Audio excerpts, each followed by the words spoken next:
Hi guys, 18 Dap here and welcome to this episode of Comment of the Week. Let's get the video started.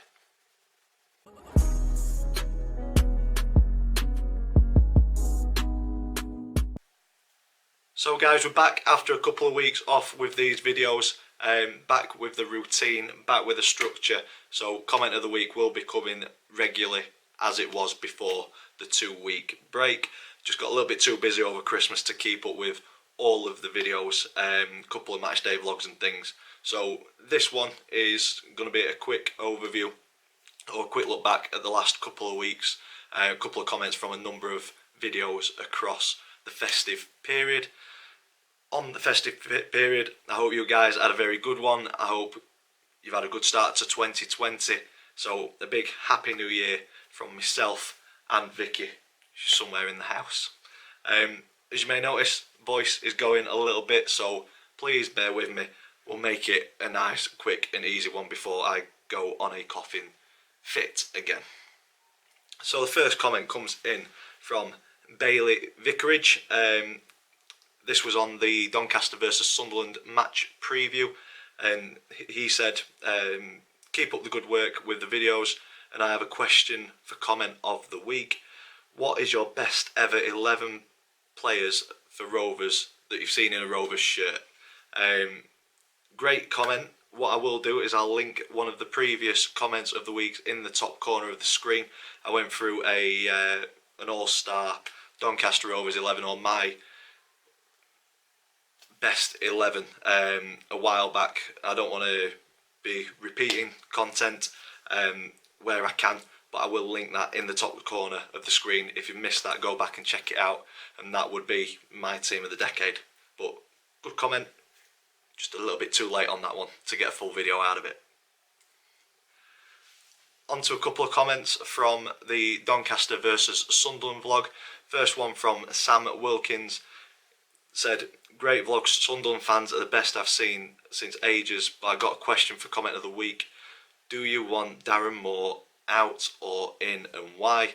And along the similar lines from Lollipop, keep up the great content, thumbs up. Don't know whether I'm for or against Moore out, so what are your opinions on the situation we are in with the January transfer window coming soon? So we are currently 6 days into the transfer window as this is getting recorded. And for me, I'm a Darren Moore in. I think it'd be silly to say out so soon. Grant McCann left the squad threadbare in the summer. Yeah, Darren Moore had 7 weeks to line players up.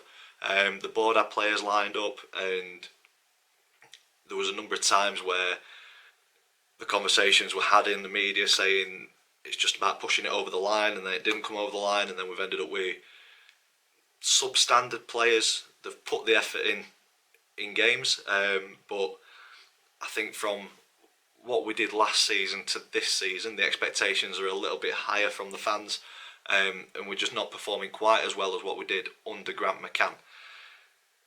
But I think that's because of the depth, or the strength in depth in the squad. The first 11 showed with early season form, and against Oxford, very good defensive display. We can play at this level and play well. I think we've got to give Darren more time.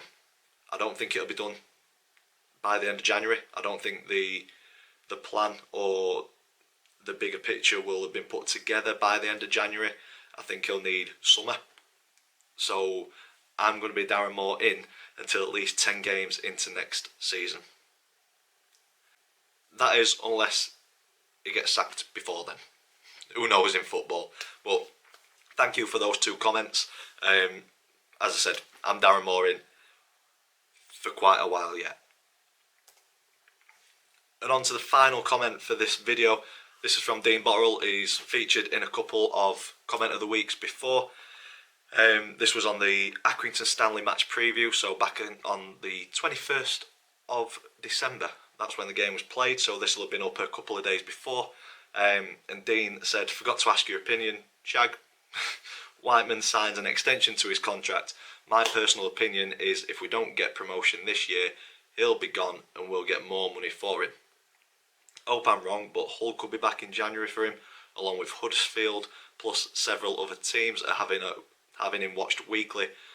Board need to release some Marquis money, or they are unsure Moore is the right man to take us forward.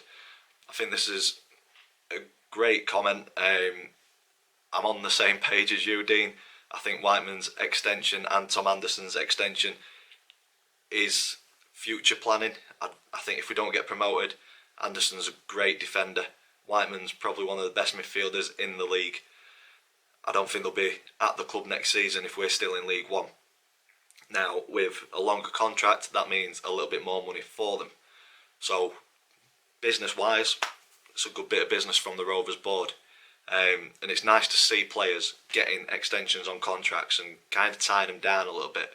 So, it is nice to see, but I think with Whiteman and Anderson, it is the long-term vision that if we don't get promoted, it's potentially a couple of 100,000 more, who knows. Prices on football players nowadays is absolutely ridiculous. But for me, if Whiteman doesn't go for 2 to 3 million, I wouldn't even entertain it if a bid wasn't around that. And we will see come the end of January. Hopefully he's still a Doncaster Rovers player, and hopefully we push on, get a couple of additions in January and see where we can get to by the end of the season. Other things in that comment, Bourne need to release some Marquis money. I don't think they're unsure that Moore's the right man to take us forward. I don't think they'd have appointed him if they didn't think he was the right man to take us forward. I think he's an excellent coach. I think he's starting to get backroom staff in that will do the jobs that he's been found wanting in.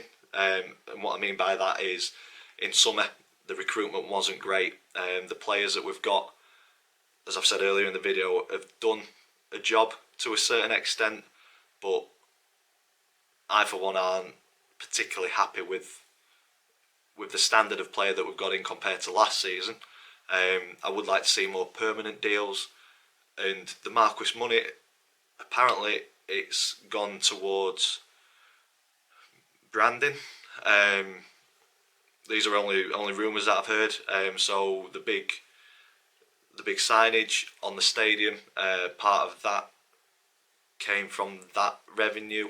I believe there's been a number of updates at the training ground at Cantley Park, and kind of an injection of cash into the youth setup. And if that is all true, if those rumours are true and the money's been reinvested in the squad that way, I'm quite happy at that, because